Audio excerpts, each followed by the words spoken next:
ओम शांति। आज हम विभिन्न धर्मों के बारे में जानेंगे कि कौन कौन धर्म कब कब आए और उनकी क्या क्या शिक्षाएं रही। लेकिन उससे पहले हम ये जान लें कि मेडिटेशन सीखने के लिए आखिर हम ये सब क्यों जान रहे हैं। पहले हमने सृष्टि चक्र के बारे में जाना था, फिर हमने सीढ़ी का चित्र समझा था कि कैसे हम सतयुग से लेकर उतरते उतरते आज कलयुग तक आ पहुंचे हैं। आज हम धर्मों के बारे में जान रहे हैं। तो ये तो मेडिटेशन कोर्स है, फिर इसमें ये सब सीखने की क्या जरूरत है। वो इसलिए कि जब तक हमारे मन में ज्ञान क्लियर नहीं होता, हमारा मन एकाग्र नहीं हो पाता। इसीलिए जब हम बिना नॉलेज के मेडिटेशन करने की कोशिश करते हैं तो हमारा मन और ही भटकने लगता है, उसमें पहले से भी ज्यादा विचार चलने लगते हैं। मन शांत होने के बजाय और ही अशांत हो जाता है और हम कह देते हैं कि मेडिटेशन करना तो बहुत मुश्किल है। लेकिन परमात्मा द्वारा दिए गए ज्ञान से हमारे मन में क्लैरिटी आती है और मन को एकाग्र करना या कंसंट्रेट करना बहुत आसान हो जाता है। तो आज हम विभिन्न धर्मों के बारे में जानेंगे, जिससे हमें ये पता चलेगा कि किन किन धर्मों की स्थापना कैसे और कब कब हुई। हम सारे धर्मों को इस चित्र द्वारा बड़ी आसानी से समझ सकते हैं। तो हम इसे तने से समझना शुरू करेंगे। जैसा आप देख रहे हैं कि तने में सतयुग और त्रेता युग को एक साथ दिखाया गया है। जैसे किसी वृक्ष का तना एक होता है, ऐसे ही इस द्वारा ये बताया जा रहा है कि सतयुग और त्रेता युग में एक धर्म होता है। वहां के लिए कहा जाता है एक धर्म, एक राज्य, एक भाषा, एक कुल। और सतयुग त्रेता युग में धर्म होता है आदि सनातन देवी देवता धर्म। वहां कोई और दूसरा धर्म नहीं होता। इसीलिए सारी आत्माओं में एकता होती है, सब एक मत होते हैं। लड़ाई झगड़े, विभिन्नता, आक्रमण, ऐसी बातें नहीं होती। आदि सनातन देवी देवता धर्म का अर्थ है आदि अर्थात शुरुआत, सनातन अर्थात जो चला आया है। यही वो धर्म है जो सतयुग से लेकर चला आता है। द्वापर युग से इसका रूप परिवर्तित होता है, लेकिन ये धर्म खत्म नहीं होता। तो आदि सनातन देवी देवता अर्थात दिव्य गुणों से संपन्न आत्माएं। इन आत्माओं में दिव्यता होती है, इसीलिए आज दिन तक भी मंदिरों में इनकी पूजा की जाती है। तो सतयुग त्रेता युग में होता है एक धर्म, आदि सनातन देवी देवता धर्म। फिर जैसे कि हम द्वापर युग में आते हैं, तो द्वापर युग का मतलब ही है दो पूर्व, जहाँ से ड्युअलिटी शुरू होती है। यानी अब तक सिर्फ एक धर्म था, यहाँ पर बाकी धर्म भी आना शुरू होते हैं, क्योंकि द्वापर युग में आत्माओं में विकारों की प्रवेशता हुई, उनकी डिविनिटी कम होने लगी, उनकी पवित्रता क्षीण होने लगी और यहाँ जरूरत पड़ी धर्म स्थापक आत्माओं की। धर्म स्थापक आत्माएं वो आत्माएं होती है जो अभी अभी परमधाम से सृष्टि पर आई हुई होती हैं। उनमें वो पवित्रता, वो दिव्यता होती है जो कि त्रेता युगीय आत्माएं खोना शुरू कर चुकी होती है।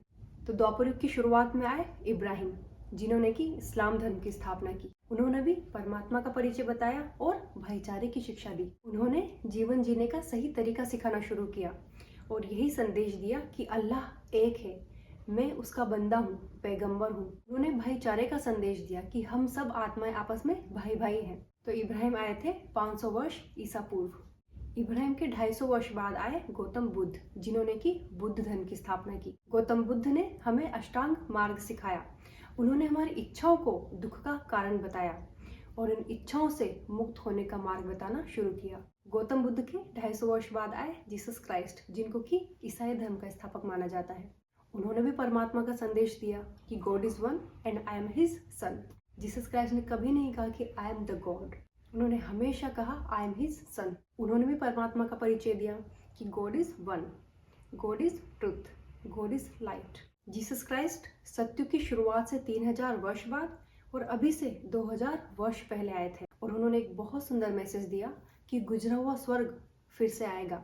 उन्होंने हमें प्यार और क्षमा सिखाई, जो कि उस समय समाज में कम होती दिखाई दे रही थी। जीसस क्राइस्ट के 500 वर्ष बाद आए शंकराचार्य, जिन्होंने संन्यास धर्म की स्थापना की। तपस्या, साधना, घर गृहस्थ को छोड़कर जंगल में जाना, आदि आदि बातें तभी से शुरू हुई। शंकराचार्य के 100 वर्ष बाद आए मोहम्मद साहब, जिन्होंने की इस्लाम धर्म को और आगे बढ़ाया। मोहम्मद साहब के बाद जो धर्म स्थापक इस सृष्टि पर आए वो थे गुरु नानक, जिनको कि सिख धर्म का स्थापक माना जाता है। उन्होंने भी परमात्मा को बहुत सुंदर परिचय दिया, एक ओंकार सतनाम, यानी वो एक है, सत्य है। किसी भी धर्म स्थापक ने कभी नहीं कहा कि आई एम द गॉड। उन्होंने हमेशा यही मैसेज दिया कि हम उसके पैगंबर हैं, मैसेंजर हैं और वो एक है। इन सारे धर्म पिताओं ने समय समय पर आकर इस सृष्टि को थामे रखा, क्योंकि इनमें पवित्रता का बल था, वो ताकत थी जो कि बाकी आत्माओं में कम होती जा रही थी। इसके बाद भी क्योंकि आत्माओं में देह अभिमान बढ़ता जा रहा था, तो ये धर्म भी और वो शाखाओं में बढ़ते गए और ही छोटे छोटे मत पंथ स्थापित हो गए और धर्म में भी तेरा मेरा शुरू हो गया। अब अगर आप ध्यान दें तो इस पूरे कल्प वृक्ष में हिंदू धर्म को कहीं नहीं दिखाया गया। क्यों? क्योंकि हिंदू धर्म का वास्तविक नाम है सनातन धर्म, जिसका कि पूरा नाम है आदि सनातन देवी देवता धर्म। सनातन धर्म की आत्माएं ही कालांतर में अपने आप को हिंदू कहलाने लगी। जिन जिनको इस्लाम धर्म की शिक्षाएं अच्छी लगी वो इस्लाम धर्म में चले गए, जिनको जीसस क्राइस्ट की शिक्षाएं अच्छी लगी वो उस धर्म में चले गए। अब जो आत्माएं बच गई थी वो अपने को देवी देवता धर्म की नहीं कहला सकती थी, क्योंकि उनमें वो दिव्यता नहीं बची थी, तो अपने को हिंदू कहलाने लगी। और हिंदू धर्म का हिंदू नाम कैसे रखा, इसके पीछे भी 2-3 मान्यताएं हैं। एक मान्यता ये है कि भारतवासी सिंधु नदी के किनारे रहते थे और जब मुगल भारत आए तो वो सिंधु को हिंदू कहते थे। सिंधु नदी के किनारे रहने वालों को हिंदू और भारत को हिंदुस्तान कहना शुरू किया और धीरे धीरे सनातन धर्म की आत्माएं अपने आप को हिंदू कहलाने लगी। तो आप चित्र में देख रहे होंगे कि सतयुग त्रेतायुग को एक तने के रूप में दिखाया गया है और द्वापर युग से धर्मों को ब्रांचेस के रूप में दिखाया गया है, क्योंकि विभिन्नता शुरू हो गई। तो जैसे एक डाल होती है फिर उसमें भी अलग अलग छोटी छोटी डालें निकलना शुरू हो जाती है, ऐसे ही धर्मों की भी शाखाएं प्रशाखाएं बनना शुरू हो गई। और कलयुग का अंत आते आते तो हर धर्म अनेक छोटी छोटी ब्रांचेस में बट जाता है। अब तो हम कलयुग के अंत के भी अंत पर आ पहुंचे हैं, जहां हम धर्म की बेसिक शिक्षाओं को भी फॉलो नहीं कर पा रहे हैं। धर्म हमें एकता सिखा रहे थे कि परमात्मा एक है, हम सब उसके हैं, हम सब एक हैं, और हमने धर्म के नाम पे ही लड़ाइयाँ शुरू कर दी। कहते हैं ना, मजहब नहीं सिखाता आपस में बैर करना। और आज हम चारों ओर क्या देख रहे हैं? अब हम अपने अंतर्मन से पूछें कि आज जो इस दुनिया का हाल है उसे परमात्मा के अलावा क्या कोई और बदल सकता है? कभी न कभी हमारे मन से जरूर निकलता है कि अब तो इस दुनिया को भगवान ही ठीक कर सकता है। यही वो समय है जब उस परम शक्ति को इस सृष्टि पर आना पड़ता है और वो अनेक धर्मों का विनाश और एक सत्य धर्म की स्थापना करता है। अब अनेक धर्मों का विनाश मतलब ये नहीं कि वो हिंदू, मुस्लिम, सिख, ईसाई इन धर्मों का विनाश करता है। नहीं, अनेक धर्म मतलब जो धर्म आत्मा के नहीं है, यानी अपवित्रता, नफरत, ईर्ष्या, द्वेष, घृणा, ये धर्म जो आत्मा के नहीं है लेकिन आज आत्मा उनको अपना बना के बैठी है। इन धर्मों का विनाश और आत्मा का जो धर्म है सत्यता, उस सत्य स्वरूप में हम आत्माओं को स्थित करते हैं। हमने जाना था कि परमात्मा निराकार है, किसी भी देहधारी को परमात्मा नहीं कहा जा सकता। परमात्मा को अजन्मा कहा जाता है। सृष्टि परिवर्तन का कर्तव्य पूरा करने के लिए उन्हें एक मानुष तन का आधार लेना पड़ता है और वो जिस तन का आधार लेते हैं वो है ये, और वो इनका नाम रखते हैं ब्रह्मा, प्रजापिता ब्रह्मा। आज हम इनका भी थोड़ा सा परिचय जानेंगे ताकि हमें ये क्लियर हो कि ये भगवान नहीं है, ये परमात्मा नहीं है। परमात्मा इनके मुख द्वारा हम आत्माओं को ज्ञान सुनाते हैं। इनका लौकिक नाम था लेखराज। इन्हें लोग दादा लेखराज के नाम से जानते थे। इनका जन्म एक साधारण परिवार में हुआ था, लेकिन अपनी विशेषताओं के कारण ये भविष्य में प्रसिद्ध डायमंड मर्चेंट बने। इनका जन्म हैदराबाद सिंध में हुआ था, जो कि अभी पाकिस्तान में है। जाहिर सी बात है, पार्टीशन के पहले वो भारत का ही हिस्सा था। ये हमारी और आपकी तरह ही साधारण गृहस्थी थे। इनके 5 बच्चे थे। दादा लेखराज बहुत धार्मिक प्रवृत्ति के थे। वो गीता पाठ किए बिना भोजन नहीं करते थे। उनको शुरू से परमात्मा की इतनी खोज थी कि उन्होंने 12 गुरु किए। 1936 के आसपास जब दादा लेखराज 60 वर्ष के थे तब उनके जीवन में थोड़ा सा परिवर्तन आने लगा। उनको एकांत में रहना अच्छा लगने लगा। वो घंटों घंटों ध्यान मग्न रहते थे। उनके मन में अलग अलग तरह के प्रश्न उठने लगे कि इस दुनिया में इतना दुख है तो भगवान ने दुनिया बनाई क्यों, और वो खुद कहाँ है, इस दुनिया की शुरुआत कैसे हुई, आदि आदि प्रश्न उनके मन में उठने लगे। उनको लगने लगा कि जैसे कि कुछ होने वाला है, बट क्लियर नहीं था। उन्होंने अपने गुरुओं से भी बात की, लेकिन उनको भी समझ नहीं आया। दादा लेखराज का व्यापार हैदराबाद के साथ साथ मुंबई और कोलकाता में भी था। एक बार वो मुंबई में अपनी कोठी में बैठे थे और उन्हें एकदम विष्णु का साक्षात्कार हुआ। उन्हें लगा कि मुझे भगवान का साक्षात्कार हो गया है, लेकिन उस साक्षात्कार में विष्णु द्वारा उन्हें सुनाई दिया तत्त्वम, यानी तुम भी मेरे जैसे ही हो। तो उनके मन में फिर और प्रश्न उठने लगे कि आखिर ये साक्षात्कार मुझे कराया किसने। फिर एक दिन वो किसी काम से वाराणसी गए। वहाँ प्रभु चिंतन में बैठे थे और वहाँ उन्हें एक बहुत दर्दनाक साक्षात्कार हुआ, इस दुनिया के विनाश का साक्षात्कार। जैसे आग के गोले ऊपर से आ रहे हैं और चारों ओर तबाही मचा रहे हैं, चारों ओर जैसे आग ही आग हो गई। उसके तुरंत बाद दूसरा साक्षात्कार हुआ जिसमें उन्हें गृह युद्ध का सीन दिखाई दिया, कि लोग एक दूसरे को मार रहे हैं, चारों ओर खून ही खून हो गया, मनुष्य मनुष्य की जान के पीछे पड़ा है। साथ ही तीसरा साक्षात्कार हुआ प्राकृतिक आपदाओं का साक्षात्कार, जिसमें भूकंप, सुनामी आदि द्वारा प्रकृति के पांचों तत्व तबाही मचाने लगे। इन साक्षात्कार के बाद वो बहुत ज्यादा डर गए कि क्या इस दुनिया का ये हाल होने वाला है, और उन्हें और ही ज्यादा वैराग्य आने लगा। इसके थोड़ी देर बाद ही उन्हें एक बहुत सुंदर साक्षात्कार हुआ। कहीं से जैसे स्टार आते हैं, इस धरती पर टच होते हैं और कोई प्रिंस बन जाता है, कोई प्रिंसेस बन जाती है और एक बहुत ही सुंदर दुनिया क्रिएट हो जाती है। प्रकृति इतनी सुंदर जिसकी की कल्पना भी नहीं की जा सकती। चारों ओर सुख ही सुख है, आनंद का माहौल है। ये आने वाली नई सत्यों की दुनिया का साक्षात्कार था। लेकिन उस वक्त ये बात क्लियर नहीं थी और दादा लेखराज को समझ नहीं आ रहा था कि ये कौन करा रहा है। इस सुंदर साक्षात्कार के साथ ही उन्हें एक आवाज सुनाई दी कि ये दुनिया तुम्हें बनानी है। तो उनको लगा, मैं साधारण इंसान, मैं क्या कर सकता हूँ, मैं ऐसी दुनिया कैसे बना सकता हूँ। और उनके मन में और ही हलचल होने लगी कि आखिर ये सब करा कौन रहा है। इसके बाद उनको अपने व्यापार से वैराग्य आने लगा कि परमात्मा मेरे द्वारा कुछ कराना चाहते हैं, और वो और ही एकांत में रहने लगे। एक दिन दादा लेखराज के घर में उनके गुरु का सत्संग चल रहा था। तो सत्संग के बीच में ही दादा लेखराज उठे और अपने कमरे में चले गए। वो कभी भी गुरु के सत्संग में से बीच में उठकर नहीं जाते थे। वो इसको गुरु का अपमान मानते थे। तो उनकी बहू उनके पीछे पीछे गई कि दादा ऐसा तो कभी नहीं करते। जब वो वहां पहुंची तो उन्होंने देखा कि पूरे कमरे में लाइट ही लाइट है, लाल लाइट, और दादा का शरीर भी पूरा लाल प्रकाश से ग्लो कर रहा था। उनकी आंखों में भी एक अलग प्रकार का तेज था।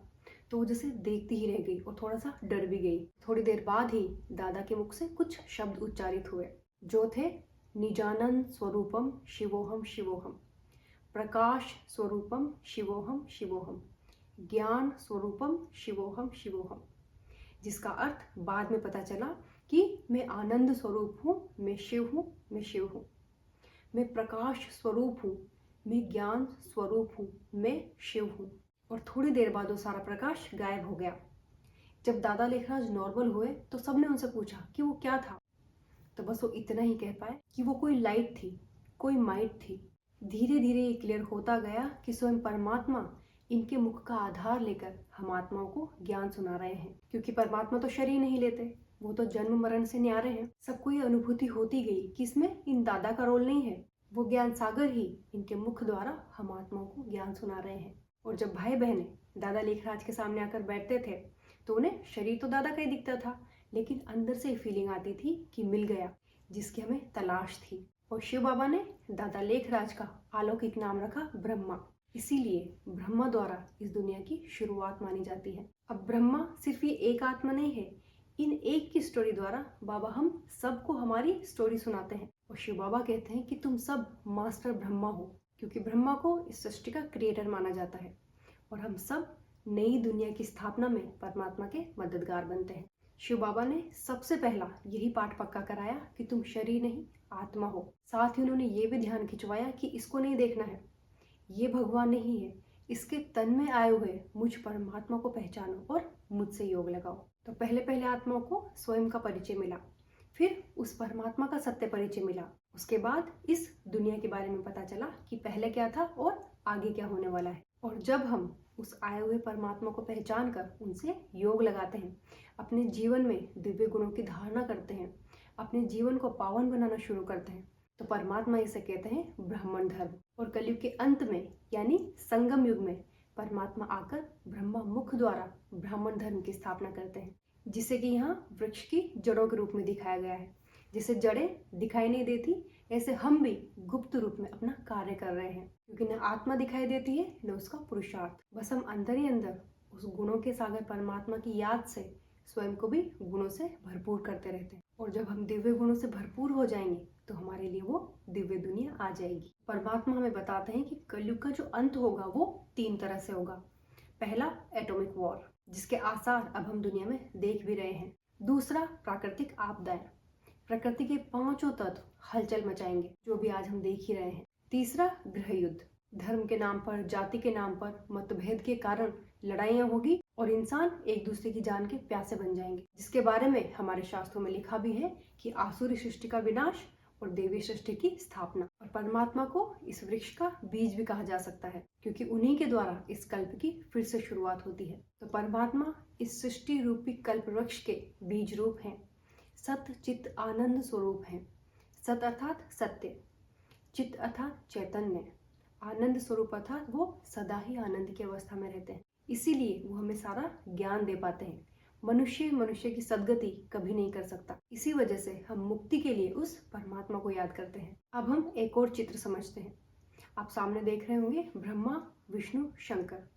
ये है परमात्मा के कर्तव्य। हम कहते हैं ना परमात्मा आखिर करते क्या है, तो वो हमें आकर ये ज्ञान सुनाते हैं और फिर अपने कर्तव्यों के बारे में भी बताते हैं। तो मुख्य रूप से परमात्मा के 3 कर्तव्य हैं, स्थापना, पालना, विनाश। स्थापना जो वो अभी कर रहे हैं, इस ज्ञान द्वारा, योग द्वारा हम पतित आत्मा को पावन बना रहे हैं। विनाश अर्थात इस पुरानी कलयुगी पतित दुनिया का विनाश, और पालना आने वाली नई सतयुगी दुनिया में। तो आप देख रहे होंगे कि ब्रह्मा की जगह दादा लेखराज का चित्र है, क्योंकि सृष्टि परिवर्तन का एक कार्य परमात्मा इन्हीं के तन का आधार लेकर करते हैं। इसीलिए कहा जाता है कि परमात्मा ने ब्रह्मा मुख से ज्ञान सुनाया। जब हम शुरू में ब्रह्मा बाबा के बारे में सुनते हैं तो हमें थोड़ा अजीब लगता है, क्योंकि ये नया ज्ञान है और हमें लगता है कि ब्रह्मा कुमारी शायद कोई एक नया धर्म है। वो परमात्मा ही हमें बताते हैं कि कल्प कल्प में ये ज्ञान देता हूँ और ये ज्ञान प्रायः लोप हो जाता है। और जैसा कि बताया गया था कि ब्रह्मा का पाठ सिर्फ इनका नहीं है, हर उस आत्मा का है जो परमात्मा के कार्य में उनका सहयोग करेगी। हम परमात्म कार्य में सबसे बड़ा सहयोग करते हैं अपने विचारों को शुद्ध करके। अब तक हम कुछ भी सोचते आए, लेकिन हम नेगेटिव विचारों को छोड़ते जाते हैं और उस परमात्मा के साथ से हम श्रेष्ठ विचार करना शुरू कर देते हैं। आपने सुना ही होगा, संकल्प से सृष्टि। तो हम सबके संकल्पों से ये सृष्टि बदलती है। पतित भी हमारे ही संकल्पों से बनी थी और पावन भी हमारे ही संकल्पों से बनेगी, उस परमात्मा के साथ से। तो ब्रह्मा ये अकेले नहीं है, ब्रह्मा एक रोल का नाम है और हम सब वो रोल निभा रहे हैं। फिर है शंकर। तो शंकर हमारे ही तपस्वी रूप का यादगार है। जब हम आत्माएं योग में उस परम शक्ति से कनेक्ट होते हैं, हमारी प्योरिटी नेगेटिविटी को विस्थापित करती जाती है। और तीसरा है विष्णु। विष्णु के ये 4 हाथ सिंबॉलिक हैं। ये बताते हैं कि सतयुग में गृहस्थ आश्रम था। इसमें 2 हाथ लक्ष्मी और 2 हाथ नारायण के प्रतीक हैं। तो ब्रह्मा, विष्णु, शंकर भगवान नहीं है, देवताएं हैं।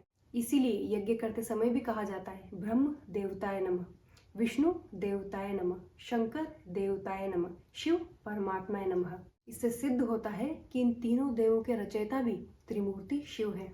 अक्सर कहा जाता है कि ब्रह्मा कुमारियां घर बार छुड़ा देती हैं, लेकिन परमात्मा हमें हर रोज बताते हैं कि घर गृहस्थ में रहते कमल फूल समान पवित्र बनो। जैसे कमल कीचड़ में खिलता है, ऐसे हमें भी इस पुरानी दुनिया में रहते हुए अपने जीवन को पावन बनाना है। तो घर बार बिल्कुल नहीं छोड़ना होता।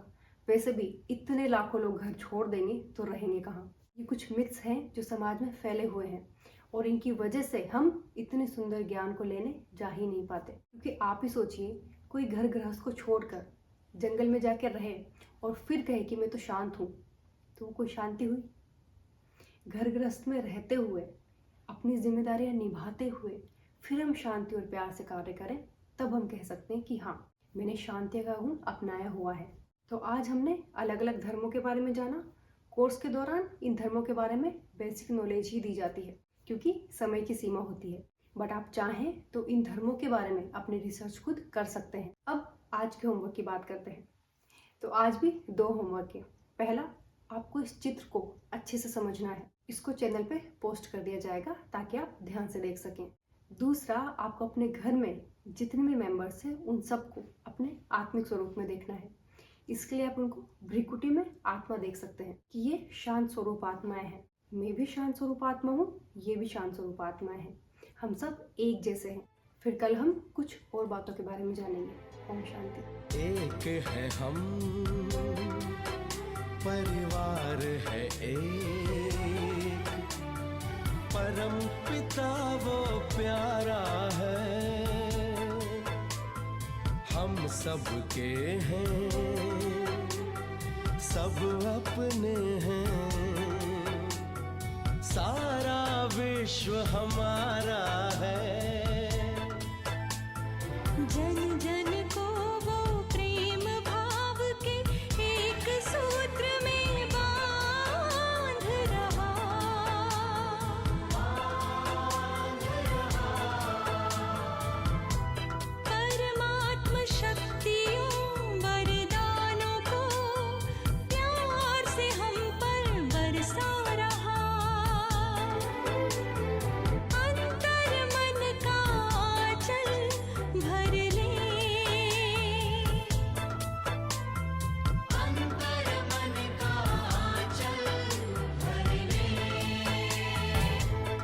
अवतरित होकर भाग्य विधाता भाग्य हमारे जगा रहा।